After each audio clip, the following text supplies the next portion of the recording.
God. Ask God. Hey, Scott. Nick. I was given your podcast today by a friend on the East Coast. It's episode number 8. Absolutely fantastic content. I was blown away to find such quality content and a person that's easy to listen to. I'm kind of gotten turned off podcasts with these whiny kids and they're, going on and on about their internet prowess, but this stuff here is really good content. My question today, I've been an e-seller for 3 or 4 years. I'm only an individual seller, though. Is there an advantage to the pro account? Like, what else does that give you? Is it just the Amazon advertising, or what else? Because I've just landed a new product that I'm bringing in that's going to be absolutely wonderful. It's perfect price, perfect weight, shippable, and it's from the United States. And there's huge numbers of searches for this product. So I think that's pretty much all I want to know. Should I go pro, or what say you? Okay, and keep up the great work.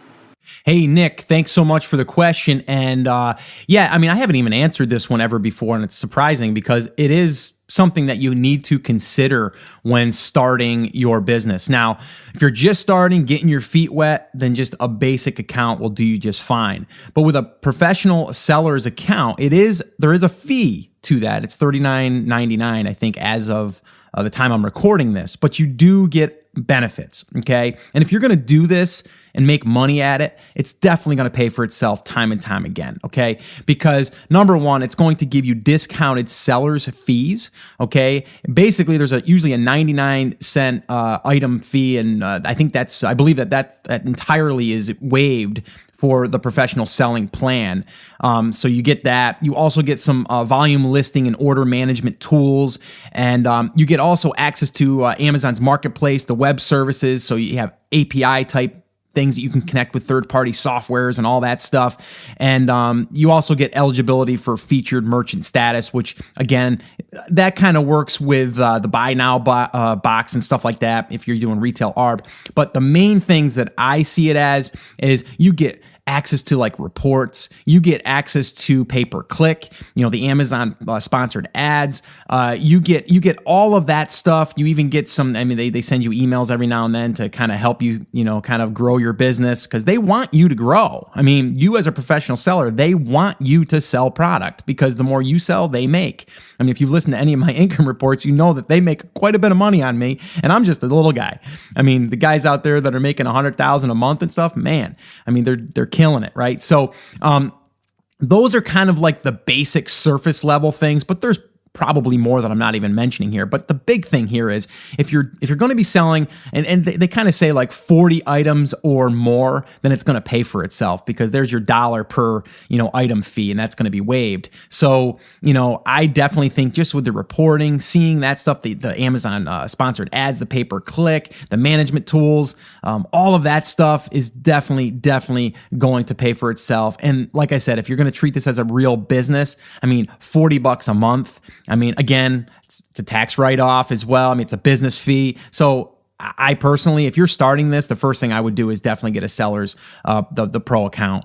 Definitely would do that. So I hope that that's answered your questions. Hey, and great job, by the way, because you sound like you've already kind of got your feet wet. You've got some momentum going, but definitely now, if you've got a product that you're excited about and you think that's going to be selling 40 or more a month, it's going to definitely pay for itself over and over again. Not to mention, you're going to have all the tools and access to all of that stuff that's going to help you tweak your listings. And it really the reports, to me, I look at the reports every single day, and it just tells me your conversion rates. It tells you, are you or how many SKUs you're selling. So if you have a bunch of SKUs, it's going to break all that down for you daily.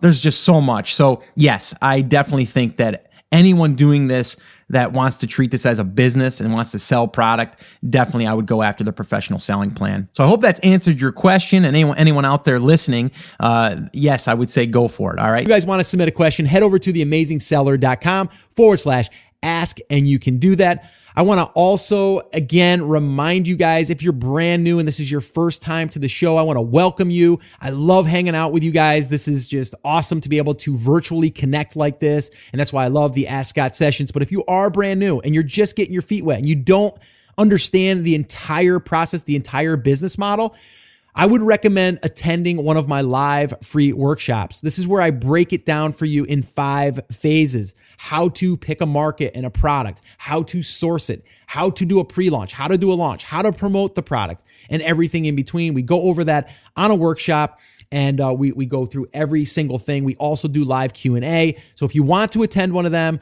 I would love to invite you to the next one, and you can register for the next one by heading over to theamazingseller.com/workshop, and you can register there for an upcoming workshop. Well, hey there. Thank you so much for listening to that episode of Ask Scott. Now, that was just a highlight from one of our full episodes where I generally answer 3 to 4 questions on a podcast. If you want to go back and listen to all of the past archives of not just the Ask Scott session, but all of the full episodes where I do interviews with top Amazon sellers, people starting from scratch and building a business, if you want to listen to any of those episodes, head over to theamazingseller.com and you can find all of that over there. You can also find details there on how you can ask your own question and get it aired on an upcoming Ask Scott session and possibly see it here on YouTube or just on the podcast. All right, so definitely head over to theamazingseller.com. There's tons of resources over there for you to be able to build your e-commerce and Amazon business. So definitely go check that out. Now, I just wanted to remind you one thing before I let you go. There's a lot of information out there and some of it is really, really good. What I want you to remember is you have to not just consume the information, you have to actually apply that information. So take this information that you learned here today and apply it to your business.